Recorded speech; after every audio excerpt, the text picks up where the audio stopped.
The first rays of dawn barely pierced the morning fog as Jack Hawthorne pulled into the employee parking lot of Evergreen City Zoo. At 43, his weathered face bore the marks of 2 decades spent caring for some of the world's most magnificent and dangerous creatures. As he stepped out of his truck, the crisp air carried an unfamiliar tension, causing the hairs on the back of his neck to stand on end. Walking briskly towards the main building, Jack noticed the unusual stillness. The typical morning chatter of birds and primates was conspicuously absent. He quickened his pace, his instincts honed by years of experience, screaming that something was amiss. As he rounded the corner to the big cat enclosures, a flurry of activity caught his attention. Zoo staff scurried about, their faces etched with worry. Jack's stomach dropped as he approached his colleague, Sarah. "What's going on?" he asked, his voice low and controlled. Sarah's eyes were wide with panic. "It's Zara," she whispered. "There was a malfunction during the night. Her enclosure, it's compromised." Jack's mind raced.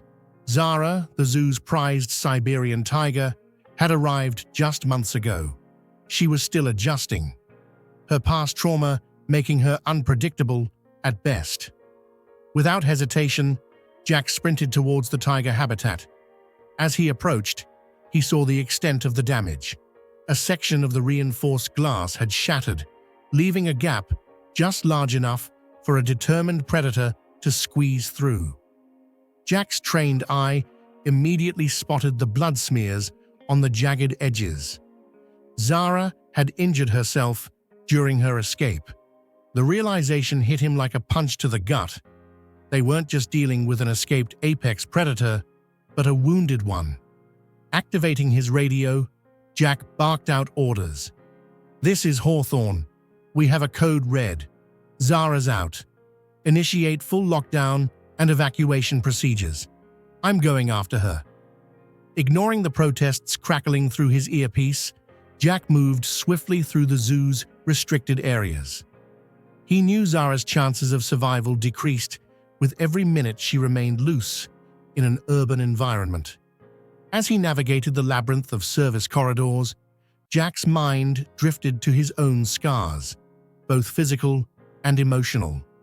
The mauling that had nearly ended his career years ago had left him with a profound respect for these animals and a deep-seated need to protect them, even from themselves. A flash of orange and black at the end of the corridor snapped Jack back to the present.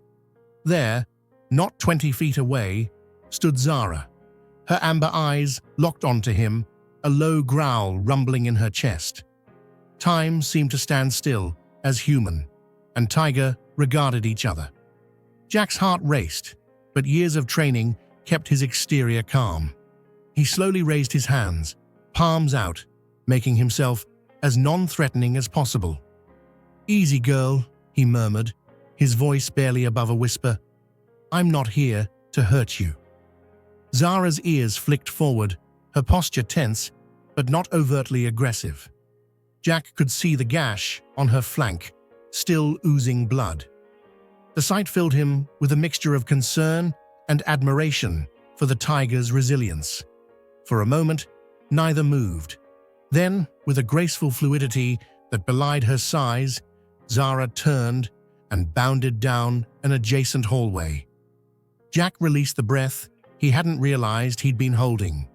Without hesitation, he pursued, following the trail of blood droplets and wet paw prints.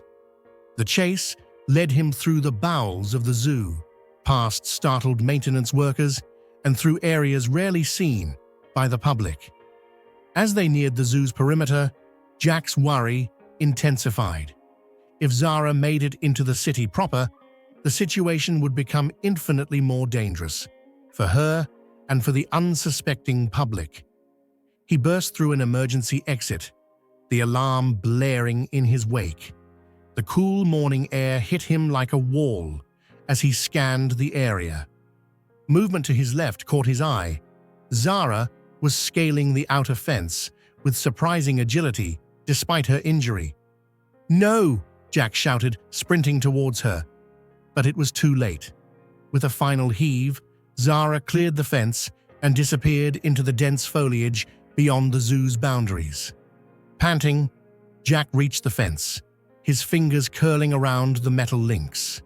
He watched the rustling leaves where Zara had vanished, his mind already formulating a plan. This was no longer just about recapturing an escaped animal. Jack understood, with a clarity that surprised even him, that this was about saving a life, Zara's life. And in that moment of realization, as he prepared to venture into the unknown after a wounded predator, Jack felt a connection to Zara that transcended the traditional boundaries between human and animal. He pulled out his phone, quickly dialing a number.